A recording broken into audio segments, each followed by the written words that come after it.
আমি অদমকে নিজের মনের সৌন্দর্যের কারণে নিজের মনে স্থান দিয়েছেন, আবদার করে ভালোবেসে তাদের উদ্দেশ্যে আমি দুই একটা কথা বলে আলোচনা গুছিয়ে আনবো। এক নাম্বার কথা, জীবনে যাই আসুক, যতই ঝড় তুফান আসুক, জীবনে যাই আসুক, যত রকমের ঝড় তুফান আসুক, অস্থির হওয়া যাবে না, অধৈর্য হওয়া যাবে না। করণীয় কি? যা হওয়ার হোক, যেমন হওয়ার হোক, আমার একজন মালিক আছে। সুবহানাল্লাহ বলেন, শুনি না, আরো জোরে বলেন। আমাদের একজন মালিক, তিনি সবকিছু দেখেন, তিনি সবকিছু শুনেন, এমন একজন মালিক আমার সাথে এখন যা হচ্ছে সব ওনার নজরে আছে। আমাদের সাথে যা হচ্ছে সবকিছু ওনার নজরে, আর উনি চাইলে সেকেন্ডটাই রাত দিন হয়ে যায়, দিন রাতে রূপান্তর হয়, যিনি কোন বললে ফায়াকুন হয়ে যায়, এমন একজন মালিক আমাদের। এরকম একজন মালিক থাকতে আমাদের টেনশন করার কোনো দরকার। আমাদের কাজ হচ্ছে যে ওনার হুকুমের অপেক্ষা করা। ওনার হুকুমের, সবাই বলেন না, ওনার হুকুমের। উনি যাই দিবেন সেটাই খুশি মনে আমরা আপন করে নিব, অধৈর্য অস্থির হব না। চিৎকার দিয়ে বলেন ইনশাআল্লাহ, আরো জোরে বলেন ইনশাআল্লাহ। মনে রাখবেন, ধৈর্য এমন একটা নিয়ামত যেটার ফল আসবেই। ধৈর্যের ফল এটা আপনার চাচা, জেঠা, কাকা, মামা, যতই যারাই অত্যাচার করুক না কেন,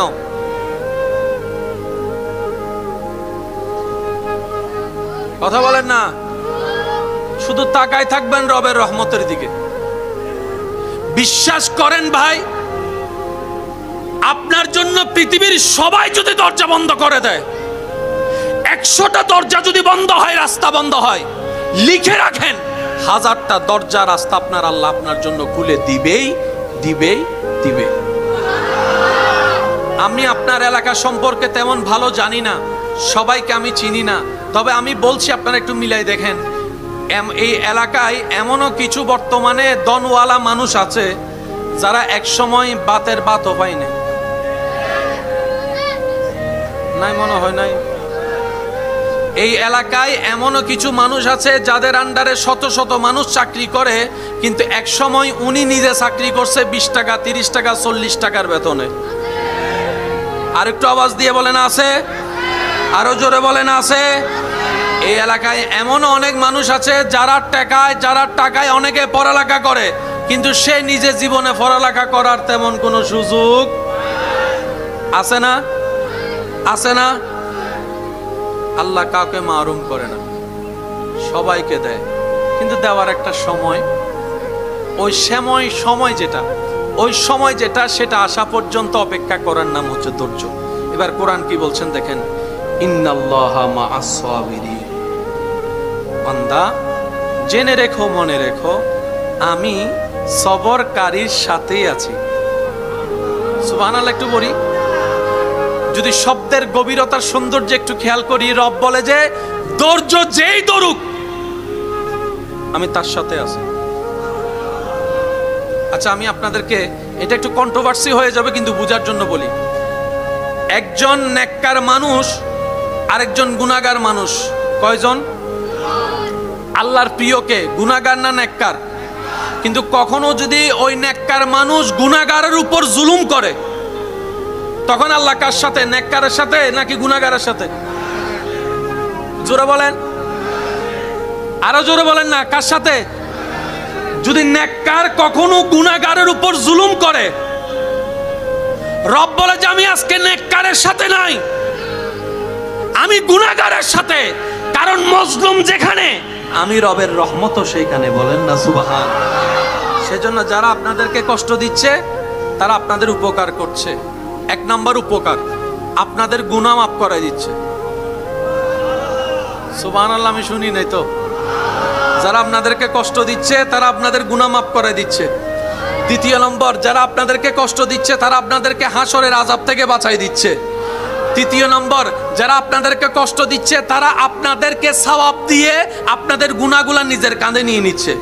চতুর্থ নম্বর, যারা আপনাদের কাছকে কষ্ট দিচ্ছে তারা আপনাদের জান্নাতে যাওয়ার রাস্তাটা সহজ করে দিচ্ছে। আচ্ছা সত্যি করে একটা কথা বলেন, এখানে যদি আল্লাহ পাক যদি কাউকে বলে তোর সারা জীবনের সমস্ত সম্পত্তি আমার নামে দান করে দে, আমি জান্নাতে একটা ঘর তুলে দিব, দান করবে কি করবে না? সবাই বলবে যে এখন লেখা নেন, এখন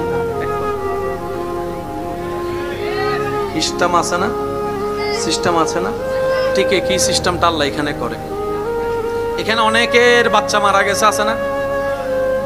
আল্লাহ দিল গিললে হাসরে যাওয়ার পরে বাবাও আটকাই গেল গুনার কারণে, মাও আটকাই গেল গুনার কারণে, জান্নাত পাওয়ার কোনো সুযোগ। এবার তাদেরকে ফেরেশতারা জাহান্নামে নিয়ে যাচ্ছে। হঠাৎ করে একজন ফেরেশতা এসে বলে দাঁড়াও, তাদেরকে দাঁড় করাও, তাদের হিসাব পাল্টাই গিয়েছে, তাদের রায় চেঞ্জ হয়েছে। বলে যে কেমন চেঞ্জ? বলে যে তাদেরকে জাহান্নামে নয় জান্নাতের রাস্তাটা একটু দেখাই দাও, জান্নাতের রাস্তা দেখাই দাও। সুবহানাল্লাহ, একটু জোরে বলি না, জান্নাতের রাস্তা দেখাই দাও। এবার গুনাহগার বাবা গুনাহগার মা দুইজনে ভাবতে থাকে কিরে জান্নাত পাওয়া তো দূরের কথা, জান্নাতের গ্রান পাওয়ারও তো যোগ্যতা আমাদের কাছে নাই, গুনাই গুনাহ করছি, আবার জান্নাত পেলাম কিভাবে? আল্লাহর তো কোনো হিকমত তো নিশ্চয় আছে। এবার জান্নাতের দরজায় দাঁড়ায় দেখে ছোট্ট একটা বাচ্চা দাঁড়ায় আছে। এবার সে জিজ্ঞেস করে, বলে যে তুমি কে? বলে যে বাবা আমারে চিনো নাই,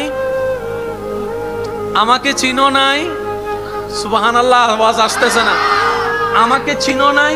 বাবা মা বলে যে না আমি তো তোমাকে চিনছি না, তুমি কে?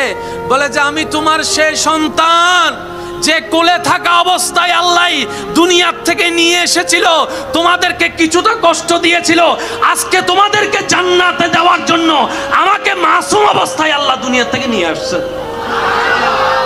এবার মা বাবা হত্যা আল্লাহ জিয়ান গজ্জু বালা গজ্জু এতম বাদ